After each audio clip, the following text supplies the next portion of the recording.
Mga kakampos, pasok sa paaralang Patnubay Academy at Mother Teresa Colegio de Noveleta, nagsimula na.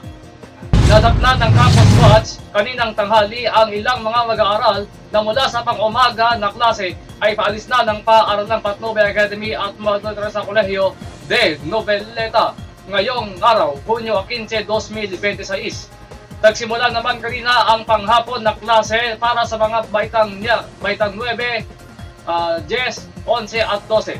Kaninang umaga ay sinimulan din ang flag ceremony sa naturang dalawang paaralan, pudyat at pagsisimula na ng klase. Samantala, ilang mga paaralan na kasapi ng Mother Teresa Colegio Group of Schools sa OMDCGS sa Mindanao ang wala pa rin katiyakan kung kailan magsisimula ng pasok bunsod ng epekto ng Magnitude 7.8 na lindol na tumama sa rehiyon kamakailan.